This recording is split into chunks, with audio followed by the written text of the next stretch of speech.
बिस्मिल्लाहिर्रहमानिर्रहीम। नाज़रीन, मज़हब से बेजार लोग इस तरह के एतराज़ात करते हुए दिखाई देते हैं जी मज़हब इंसानों को ग़ुलाम बनाता है और उनसे आज़ादी को छीनता है।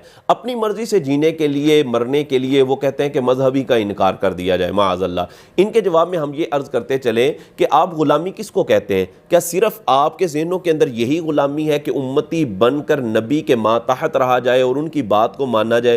क्या आप इसी को ग़ुलामी मानते हैं? हालांकि हम आपको ऐसी बहुत सारी अक़साम ग़ुलामी की फिर इस तरह की गिनवा सकते हैं, बता सकते हैं कि जिनको आप लोग तस्लीम करते हैं, आप लोग भी उनको मानते हैं और आप लोग भी उस तरह ज़िंदगी गुजार रहे हैं। जैसे ग़ुलामी की अगर अक़साम की तरफ तवज्जो की जाए, एक तो हकीकतन ग़ुलामी की किस्म ये बनती है कि किसी इंसान को ख़रीद कर पूरी ज़िंदगी उससे धंधा करवाया जाए, ये तो हकीकतन ग़ुलामी है। इसी तरह जो है वो ग़ुलामी की अगर अक़साम पर गौर किया जाए तो ये भी ग़ुलामी है कि मुलाजिम बनकर अपने मालिक के पास रहा जाए और उसकी बात को माना जाए और उसके बनाए हुए कवानीन और कवायद की पासदारी की जाए और उससे तनख्वाह ली जाए, उससे पैसे लिए जाएं, ये भी एक ग़ुलामी की किस्म है। फिर ग़ुलामी की एक और किस्म ये बनेगी कि शागिर्द बनकर अपने उस्ताद से सीखा जाए और फिर उसकी बात को माना जाए, ये भी ग़ुलामी की एक किस्म बनेगी। इसी तरह अगर देखा जाए कि किसी से काम निकलवाने के लिए उसकी जो है वो चापलूसी की जाए तो ये भी एक तरह की ग़ुलामी है कि उसकी आप झूठी तारीफ़ें बयान कर रहे हैं और उसके मातहत रहकर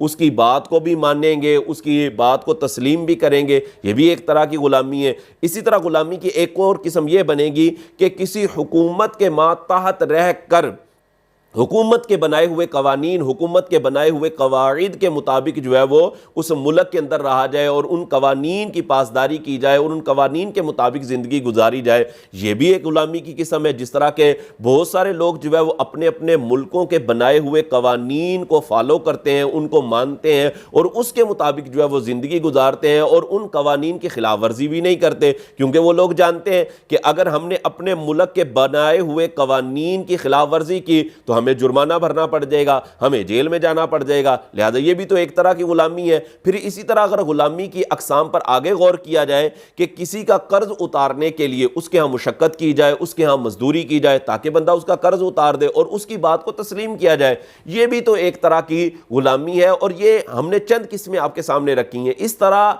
की बहुत सारी अक़साम है कि जिनमें आप इन बातों को मानते हैं, तस्लीम करते हैं और इनको अपनाते भी हैं। लेकिन क्या वजह क्या है कि जब ये कहा जाए कि मजहब के मातहत रहकर उम्मती बनकर नबी की ताबेदारी की जाए, नबी के मातहत रहा जाए, तो ऐसे लोगों के तन बदन में आग लग जाती है और कहते हैं नहीं नहीं नहीं, मजहब जो है वो इंसानों को गुलाम बना रहा है और आज़ादी को छीन रहा है। तो हम आपको बताते हैं आप भी गुलामी कर रहे हैं, आप भी गुलाम बने हुए हैं। और आपका आका कौन है? आपका आका जो है वो आपका शैतान और नफ्स है जो आपको नजर नहीं आ रहा और आप उसकी ताबेदारी के अंदर लगे हुए हैं। और इसी बारे में कुरान मजीद फुरकान हमीद में अल्लाह रब्बुल इज्जत ने इरशाद फरमाया है कि अराअयत मन इत्तखज़ इलाहहु हवाहु अफा अंत तकूनु अलैहि वकीला, क्या आपने उन लोगों को नहीं देखा कि जिन्होंने अपनी ख्वाहिश को ही अपना माबूद बना लिया, यानी अपनी ख्वाहिश की ही ताबेदारी के अंदर लग गए और अपने नफ्स के ही गुलाम बन गए। तो ये लोग